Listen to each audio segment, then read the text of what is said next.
Chapter 1, Bill's Story. War fever ran high in the New England town to which we new young officers from Plattsburgh were assigned, and we were flattered when the first citizens took us to their homes, making us feel heroic. Here was love, applause, war, moments sublime with intervals hilarious. I was part of life at last, and in the midst of the excitement, I discovered liquor. I forgot the strong mornings and the prejudices of my people concerning drink. In time, we sailed for over there. I was very lonely and again turned to alcohol. We landed in England. I visited Winchester Cathedral. Much moved, I wandered outside. My attention was caught by a doggerel on an old tombstone. Here lies a Hampshire grenadier who caught his death drinking cold small beer. A good soldier is ne'er forgot, whether he dieth by musket or by pot. Ominous warning, which I failed to heed. 22 and a veteran of foreign wars, I went home at last. I fancied myself a leader, for had not the men of my battery given me a special token of appreciation? My talent for leadership, I imagined, would place me at the head of vast enterprises, which I would manage with the utmost assurance. I took a night law course and obtained employment as investigator for a surety company. The drive for success was on. I had proved to the world I was important. My work took me about Wall Street, and little by little I became interested in the market. Many people lost money, but some became very rich. Why not I? I studied economics and business as well as law. Potential alcoholic that I was, I nearly failed my law course. At one of the finals, I was too drunk to think or write. Though my drinking was not yet continuous, it disturbed my wife. We had long talks, when I would still her forebodings by telling her that men of genius conceive their best projects when drunk, that the most majestic constructions of philosophic thought were so derived. By the time I had completed the course, I knew the law was not for me. The inviting maelstrom of Wall Street had me in its grip. Business and financial leaders were my heroes. Out of this alloy of drink and speculation, I commenced to forge the weapon that would one day turn in its flight like a boomerang and all but cut me to ribbons. Living modestly, my wife and I saved $1,000. It went into certain securities, then cheap and rather unpopular. I rightly imagined that they would someday have a great rise. I failed to persuade my broker friends to send me out looking over factories and managements, but my wife and I decided to go anyway. I had developed a theory that most people lost money in stocks through ignorance of markets. I discovered many more reasons later on. We gave up our positions and off we roared on a motorcycle, the sidecar stuffed with tent, blankets, and a change of clothes, and 3 huge volumes of a financial reference service. Our friends thought a lunacy commission should be appointed. Perhaps they were right. I had had some success at speculation, so we had a little money, but we once worked on a farm for a month to avoid drawing on our small capital. That was the last honest manual labor on my part for many a day. We covered the whole eastern United States in a year. At the end of it, my reports to Wall Street procured me a position there and the use of a large expense account. The exercise of an option brought in more money, leaving us with a profit of several $1,000s for that year. For the next few years, fortune threw money and applause my way. I had arrived. Management and ideas were followed by many to the tune of paper millions. The great boom of the late 20s was seething and swelling. Drink was taking an important and exhilarating part in my life. There was loud talk in the jazz places uptown. Everyone spent in thousands and chattered in millions. Scoffers could scoff and be damned. I made a host of fair-weathered friends. My drinking assumed more serious proportions, continuing all day and almost every night. The remonstrances of my friends terminated in a row, and I became a lone wolf. There were many unhappy scenes in our sumptuous apartment. There had been no real infidelity, for loyalty to my wife, helped at times by extreme drunkenness, kept me out of those scrapes. In 1929, I contracted golf fever. We went at once to the country, my wife to applaud while I started out to overtake Walter Hagen. Liquor caught up with me much faster than I came up behind Walter. I began to be jittery in the morning. Golf permitted drinking every day and every night. It was fun to caroom around the exclusive course which had inspired such awe in me as a lad. I acquired the impeccable coat of tan that one sees upon the well-to-do. The local banker watched me whirl fat checks in and out of his till with amused skepticism.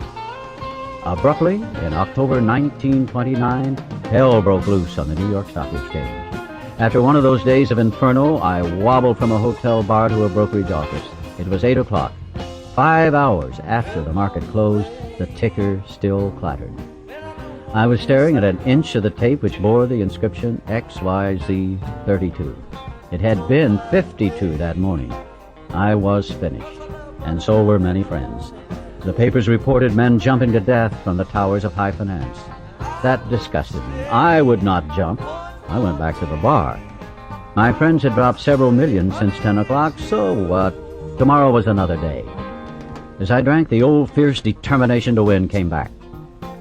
Next morning, I telephoned a friend in Montreal. He had plenty of money left and thought I had better go to Canada. By the following spring, we were living in our accustomed style. I felt like Napoleon returning from Elba.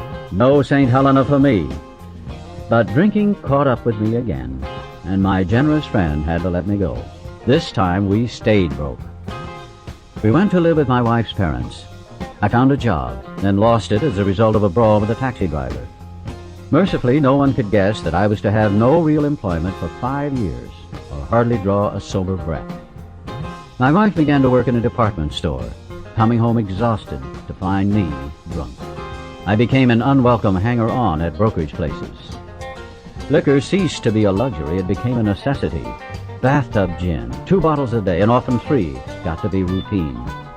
Sometimes a small deal would net a few $100s, and I would pay my bills at the bars and delicatessens.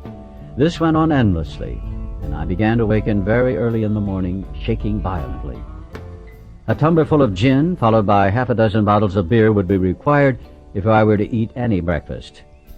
Nevertheless, I still thought I could control the situation, and there were periods of sobriety which renewed my wife's hope. Gradually, things got worse. The house was taken over by the mortgage holder, my mother-in-law died, my wife and father-in-law became ill. Then I got a promising business opportunity. Stocks were at the low point of 1932, and I had somehow formed a group to buy. I was to share generously in the profits. Then I went on a prodigious bender, and that chance vanished. I woke up. This had to be stopped. I saw I could not take so much as one drink. I was through forever. Before then, I had written lots of sweet promises, but my wife happily observed that this time I meant business, and so I did. Shortly afterward, I came home drunk. There had been no fight. Where had been my high resolve? I simply didn't know. It hadn't even come to mind. Someone had pushed a drink my way, and I had taken it. Was I crazy? I began to wonder, for such an appalling lack of perspective seemed near being just that. Renewing my resolve, I tried again. Some time passed, and confidence began to be replaced by cocksureness. I could laugh at the gin mills. Now I had what it takes. One day I walked into a cafe to telephone. In no time I was beating on the bar, asking myself how it happened. As the whiskey rose to my head, I told myself I would manage better next time, but I might as well get good and drunk then, and I did. The remorse, horror, and hopelessness of the next morning are unforgettable. The courage to do battle was not there. My brain raced uncontrollably, and there was a terrible sense of impending calamity. I hardly dared cross the street, lest I collapse and be run down by an early morning truck, for it was scarcely daylight. An all-night place supplied me with a dozen glasses of ale. My writhing nerves were stilled at last. The morning paper told me the market had gone to hell again. Well, so had I. The market would recover, but I wouldn't. That was a hard thought. Should I kill myself? No, not now. Then a mental fog settled down. Gin would fix that. So, 2 bottles and oblivion. The mind and body are marvelous mechanisms, for mine endured this agony 2 more years. Sometimes I stole from my wife's slender purse when the morning terror and madness were on me. Again, I swayed dizzily before an open window or the medicine cabinet where there was poison, cursing myself for a weakling. There were flights from city to country and back as my wife and I sought escape. Then came the night when the physical and mental torture was so hellish I feared I would burst through my window, sash and all. Somehow I managed to drag my mattress to a lower floor, lest I suddenly leap. A doctor came with a heavy sedative. Next day found me drinking both gin and sedative. This combination soon landed me on the rocks, and people feared for my sanity. So did I. Little or nothing from drinking, and I was 40 pounds underweight. My brother-in-law is a physician, and through his kindness and that of my mother, I was placed in a nationally known hospital for the mental and physical rehabilitation of alcoholics. Under the so-called belladonna treatment, my brain cleared. Hydrotherapy and mild exercise helped much. Best of all, I met a kind doctor who explained that though certainly selfish and foolish, I had been seriously ill, bodily and mentally. It relieved me somewhat to learn that in alcoholics, the will is amazingly weakened when it comes to combating liquor. Though it often remains strong in other respects, my incredible behavior in the face of a desperate desire to stop was explained. Understanding myself now, I fared forth in high hope. For 3 or 4 months, the goose hung high. I went to town regularly and even made a little money. Surely this was the answer, self-knowledge. But it was not. For the frightful day came when I drank once more. The curve of my declining moral and bodily health fell off like a ski jump. After a time, I returned to the hospital. This was the finish, the curtain, it seemed to me. My weary and despairing wife was informed that it would all end with heart failure during delirium treatments, or I would develop a wet brain, perhaps within a year. She would soon have to give me over to the undertaker or the asylum. They did not need to tell me. I knew, and almost welcomed the idea. It was a devastating blow to my pride. I, who had thought so well of myself and my abilities, of my capacity to surmount obstacles, was cornered at last. Now I was to plunge into the dark, joining that endless procession of sots who had gone on before. I thought of my poor wife. There had been much happiness, after all. What would I not give to make amends? But that was over now. No words can tell of the loneliness and despair I found in that bitter morass of self-pity. Quicksand stretched around me in all directions. I had met my match. I had been overwhelmed. Alcohol was my master. Trembling, I stepped from the hospital a broken man. Fear sobered me for a bit. Then came the insidious insanity of that first drink. And on Armistice Day 1934, I was off again. Everyone became resigned to the certainty that I would have to be shut up somewhere, or would stumble along to a miserable end. How dark it is before the dawn. In reality, that was the beginning of my last debauch. I was soon to be catapulted into what I like to call the fourth dimension of existence. I was to know happiness, peace, and usefulness in a way of life that is incredibly more wonderful as time passes. Near the end of that bleak November, I sat drinking in my kitchen. With a certain satisfaction, I reflected there was enough gin concealed about the house to carry me through that night and the next day. My wife was at work. I wondered whether I dared hide a full bottle of gin near the head of my bed. I'd need it before daylight. My musing was interrupted by the telephone. The cheery voice of an old school friend asked if he might come over. He was sober. It was years since I could remember his coming to New York in that condition. I was amazed. Rumor had it that he had been committed for alcoholic insanity. I wondered how he had escaped. Of course he would have dinner, and then I could drink openly with him. Unmindful of his welfare, I thought only of recapturing the spirit of other days. There was that time we had chartered an airplane to complete a jag. His coming was an oasis in this dreary desert of futility, the very thing, an oasis. Drinkers are like that.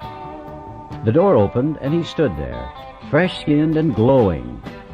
There was something about his eyes. He was inexplicably different. What had happened? I pushed a drink across the table. He refused it. Disappointed, but curious, I wondered what had got into the fellow. He wasn't himself. Come, what's all this about? I queried. He looked straight at me. Simply, but smilingly, he said, I've got religion. I was aghast. So that was it. Last summer, an alcoholic crackpot. Now, I suspected, a little cracked about religion. He had that starry-eyed look. Yes, the old boy was on fire all right. But, bless his heart, let him rant. Besides, my gin would last longer than his preaching. But he did no rant. In a matter-of-fact way, he told how two men had appeared in court, persuading the judge to suspend his commitment. They had told of a simple religious idea and a practical program of action. That was 2 months ago, and the result was self-evident. It worked.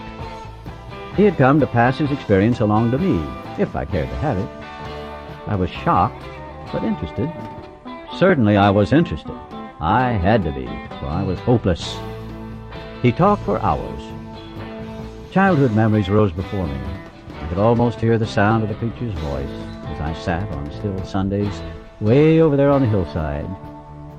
There was that proffered temperance pledge I never signed, my grandfather's good-natured contempt of some church folk and their doings, his insistence that the spheres really had their music, but his denial of the preacher's right to tell him how he must listen, his fearlessness as he spoke of these things just before he died.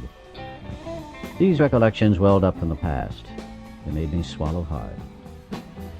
That wartime day in old Winchester Cathedral came back again. I had always believed in a power greater than myself. I had often pondered these things. I was not an atheist. Few people really are, for that means blind faith in the strange proposition that this universe originated in a cipher and aimlessly rushes nowhere. My intellectual heroes, the chemists, the astronomers, even the evolutionists, suggested vast laws and forces at work. Despite contrary indications, I had little doubt that a mighty purpose and rhythm underlay all. How could there be so much of precise and immutable law and no intelligence? I simply had to believe in a spirit of the universe, who knew neither time nor limitation. But that was as far as I had gone. With ministers and the world's religions, I parted right there. When they talked of a God personal to me, who was love, superhuman strength and direction, I became irritated, and my mind snapped shut against such a theory. To Christ I conceded the certainty of a great man, not too closely followed by those who claimed him.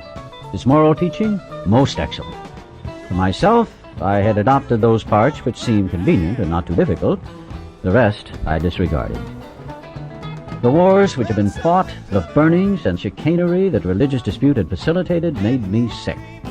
I honestly doubted whether on balance the religions of mankind had done any good.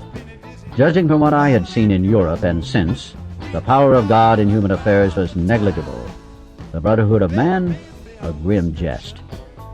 If there was a devil, he seemed the boss universal, and he certainly had me.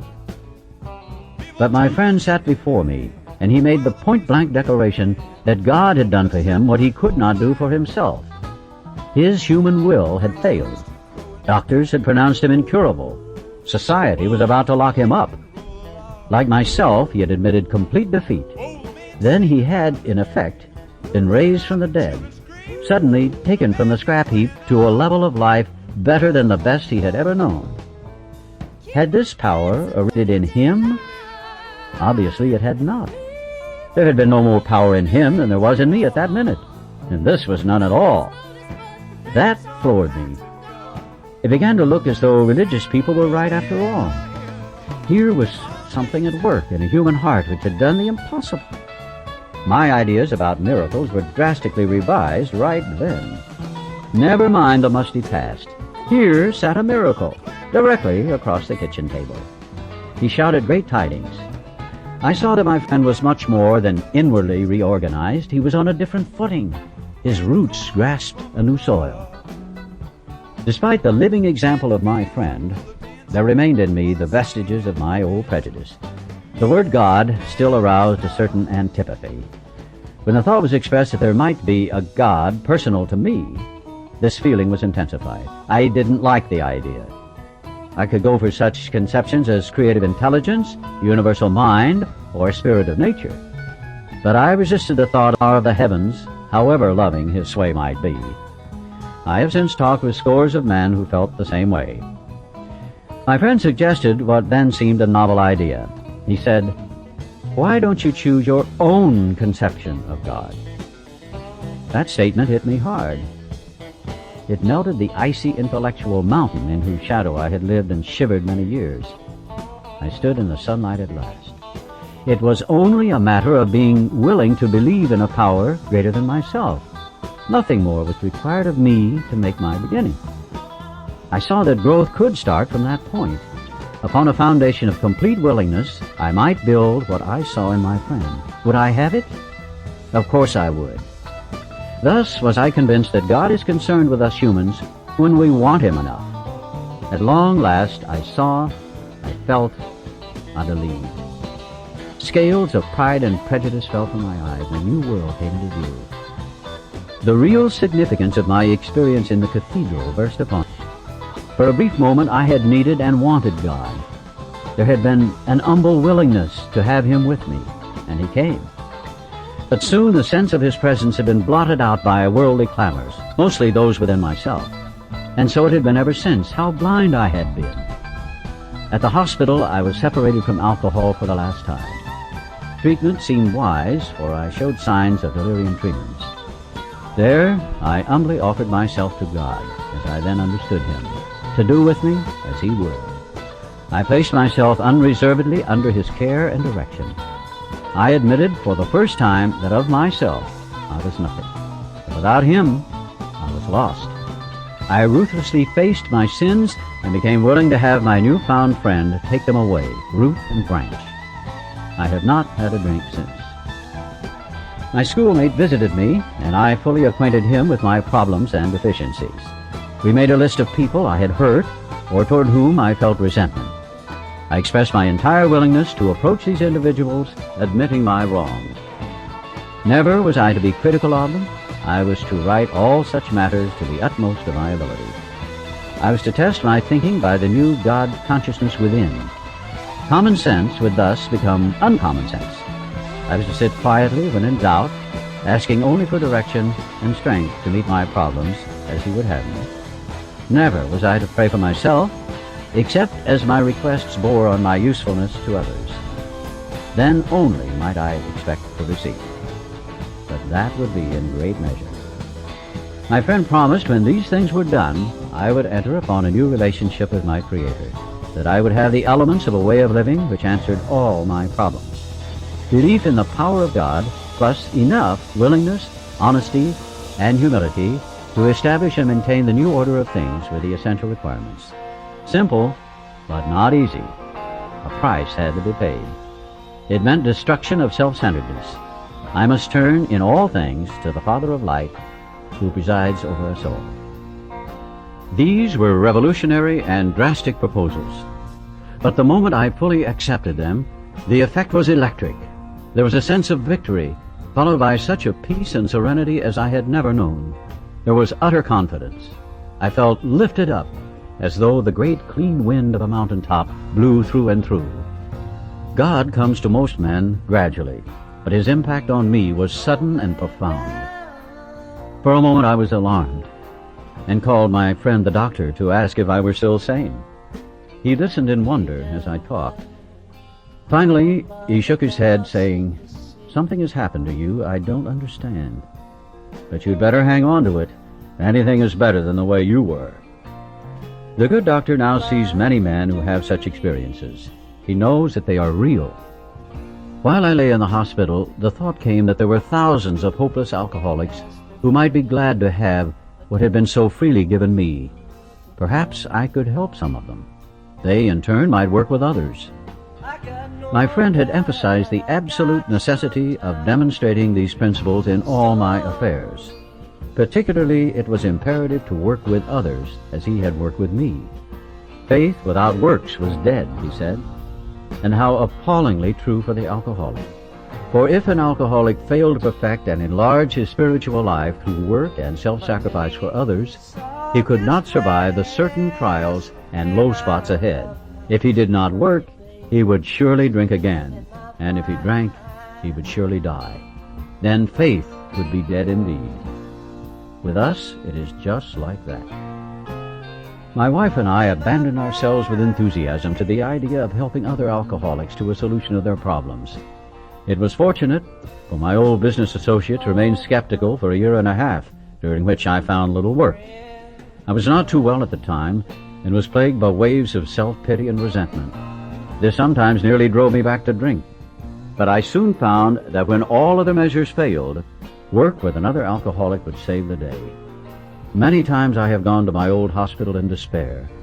On talking to a man there, I would be amazingly lifted up and set on my feet. It is a design for living that works in rough going. We commenced to make many fast friends, and a fellowship has grown up among us, of which it is a wonderful thing to feel a part. The joy of living we really have, even under pressure and difficulty. I have seen hundreds of families set their feet in the path that really goes somewhere. I have seen the most impossible domestic situation righted, feuds and bitterness of all sorts wiped out. I have seen men come out of asylums and resume a vital place in the lives of their families and communities. Business and professional men have regained their standing. There is scarcely any form of trouble and misery which has not been overcome among us. In one western city and its environs, there are 1,000 of us and our families. We meet frequently so that newcomers may find the fellowship they seek. At informal gatherings, one may often see from 50 to 200 persons. We are growing in numbers and power. An alcoholic in his cups is an unlovely creature. Our struggles with them are variously strenuous, comic, and tragic. One poor chap committed suicide in my home. He could not or would not see our way of life. There is, however, a vast amount of fun about it all. I suppose some would be shocked at our seeming worldliness and levity, but just underneath there is deadly earnestness. Faith has to work 24 hours a day in and through us, or we perish. Most of us feel we need look no further for utopia. We have it with us right here and now. Each day, my friend's simple talk in our kitchen multiplies itself in the widening circle of peace on earth and goodwill to men. Bill W., co-founder of AA, died January 24, 1971. A footnote here informs that AA is now composed in 1978 of more than 30,000 groups.